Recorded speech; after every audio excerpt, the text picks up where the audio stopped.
Dragon Ball foi ao ar, meu coração quase explodiu, vocês viram, bateu emoção forte, cara. Pois é, galera, nada mais justo do que a gente deixar registrado aqui nesse vídeo a nossa homenagem ao grande mito de Dragon Ball Super, o número 17.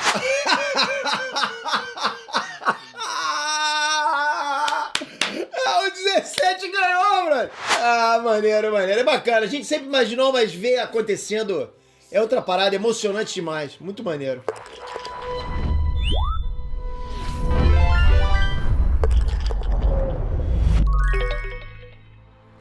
Restaurantes, Peter aqui. Esse é um vídeo que eu não queria ter que fazer, mas infelizmente o nosso mestre Akira Toriyama deixou a gente no dia 1º de março. Por isso nesse vídeo a gente vai falar do quanto o Akira Toriyama impactou a cultura pop. Não no Japão, né? No mundo inteiro. E claro, no nosso canal também. O Enet tá de luto, o Enet tá de luto mesmo. Você não tem noção do tanto que a nossa equipe do lado de cá tá impactada. A gente tá conversando direto, a gente conversa entre nós direto, de forma muito emocionada, sabe? A gente foi pego de surpresa. E o Akira Toriyama fez parte da base desse canal aqui. A obra do Akira Toriyama foi o que lançou esse canal, entende? O canal existe por causa dessa obra. Mas vamos lá, vamos deixar essa homenagem para Akira Toriyama juntos, ok?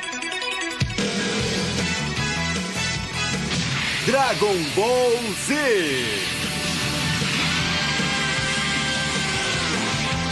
Bom, a primeira coisa que vem na cabeça da maioria das pessoas quando se fala em Akira Toriyama, com certeza é Dragon Ball, né? Mas o Akira Toriyama começou bem antes. A gente tá falando de um cara que nasceu em 5 de abril de 1955, em Nagoya, no Japão. Para se tornar mundialmente famoso, ele percorreu um caminho difícil e que custou muito para ele. O primeiro prêmio do Akira Toriyama com desenho aconteceu quando ele ainda era criança, numa escola de desenho que lá no Japão era conhecida como Zugayasa. O que ele fez? Ele fez um desenho dos 101 Dálmatas e ganhou um prêmio, olha isso. O próprio Akira fala que o ponto de partida da influência para ele se tornar mangaka veio daí, desse ponto. Era o Aldiji de um lado e o Osamu Tezuka do outro. Para quem não conhece, o Osamu Tezuka é conhecido no Japão como o pai do mangá moderno. Um dos mangás mais famosos dele é o Astro Boy. Mas ele não trilhou um caminho direto, né? Na verdade, ele só foi trabalhar mesmo com mangá depois dos 23 anos. Antes disso, quando terminou o colegial, ele trabalhou numa agência de publicidade onde ele fazia cartazes. E uma coisa que o Akira sempre contava nas entrevistas é que ele não era um cara que cumpria horários. Não era uma pessoa muito matinal e se vestia de um jeito bem casual. E esse tipo de coisa tem ficado comum nos últimos anos, né?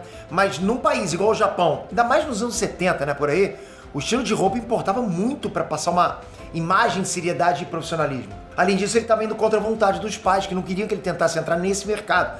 Mas o Akira foi firme e foi confiante no que ele queria. Depois que ele deixou esse emprego na agência, ele participou de um concurso na revista Weekly Shonen Magazine em 1978, que inclusive não deu certo, mas acabou conseguindo uma ponta na Weekly Shonen Jump, graças ao Kazuhiko Toshihima, né, que incentivou ele a continuar enviando o mangá. O primeiro trabalho original do Akira foi Wonder Island, e adivinha?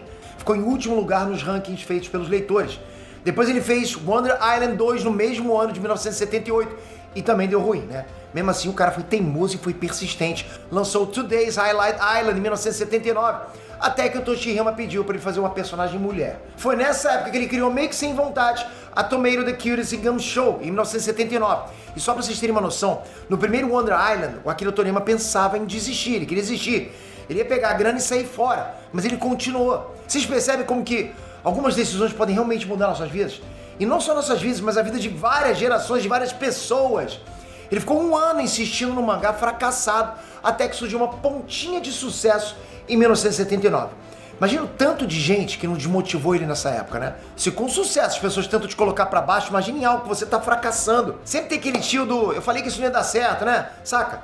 Enfim, mas o Akira continuou e criou o Dr. Slump. Galera, aí sim o sucesso veio. Foi o Dr. Slump que deixou o Akira Toriyama famoso. As histórias da Arari na Vila Pinguim eram um sucesso gigantesco no Japão.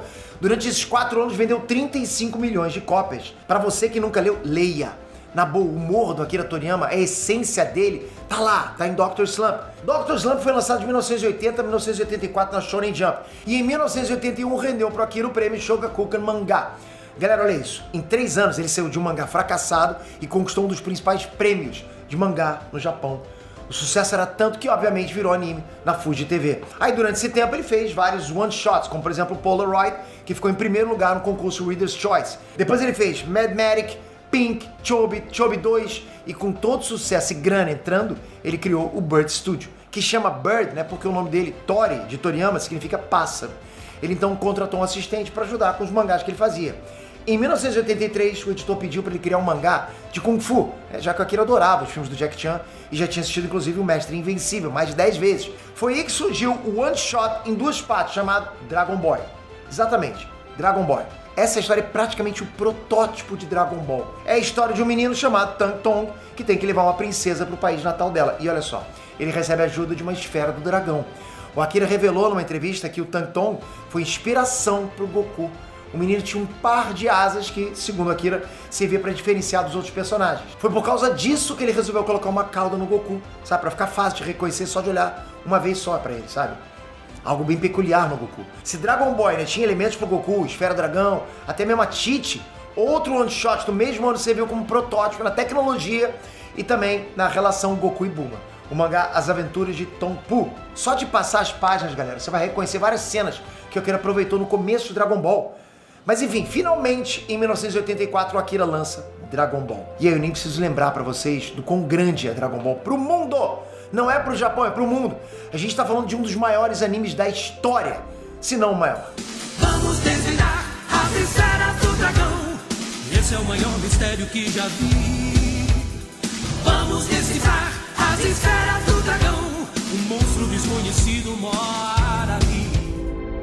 E eu digo maior em tudo, entende? Em relevância, em prestígio, em inspiração. Se hoje você é fã de Naruto, One Piece, Gintama, Samurai X, Assassination Classroom, One Punch Man, vários outros animes, galera, na boa, Dragon Ball tem muita, mas muita influência em todos esses animes. A influência do Dragon Ball por si só é gigantesca. O mundo inteiro conhece o Goku. Quem não conhece o Goku? Hoje ele é tão conhecido quanto, por exemplo, personagens como Superman. O Goku é conhecido não só no Oriente, no Ocidente inteiro. Mas o Akira vai além do Dragon Ball. Ele influenciou a cultura pop como um todo, né? E várias gerações de mangakás. Filmes, mangás, animes, figures, jogos de videogame. Quem aqui de vocês não jogou Dragon Quest ou Chrono Trigger e não percebeu o traço do Akira na arte do game? Sem falar, claro, dos vários jogos de Dragon Ball. Lógico, tem vários jogos de Dragon Ball. Principalmente Dragon Ball Z Budokai Tenkaichi 3. E logo logo vai ganhar uma continuação da série. I will defeat you this day. So this is a Super Saiyan God's power? I'm tired. Too bad. I won't lose. O estilo do humor das obras dele inspira outras obras. Assim como as lutas de Dragon Ball sendo aproveitadas até por Hollywood. É uma coisa de louco isso, né? Como ele passou isso, transcendeu isso somente de um mangá para o mundo inteiro.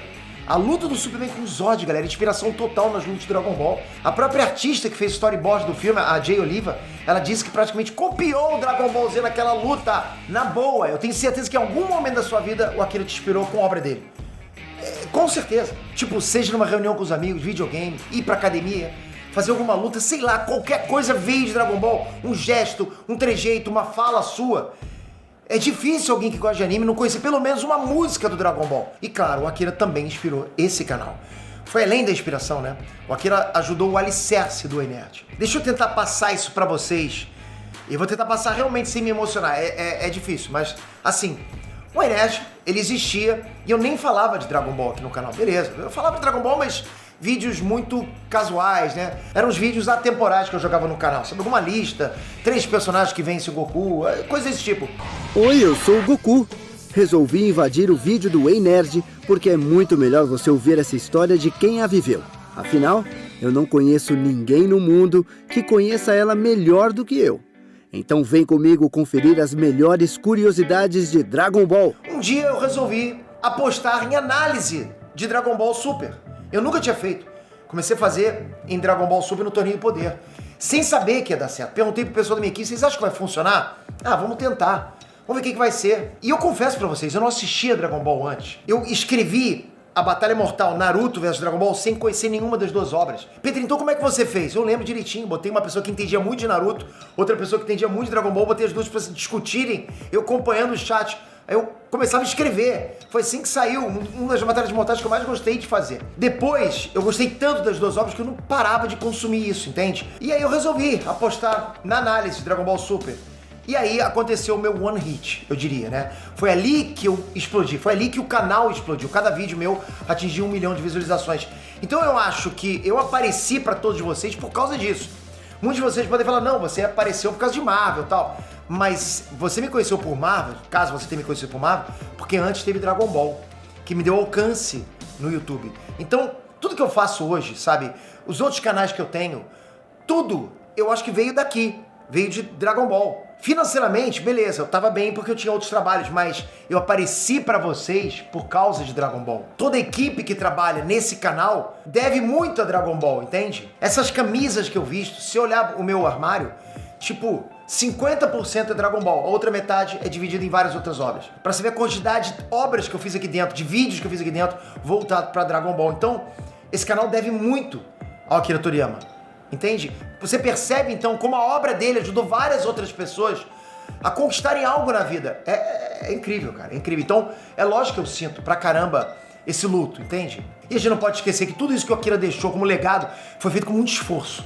Às vezes até de forma desumana, né? O próprio Akira deixou claro que ele trabalhava tanto, né?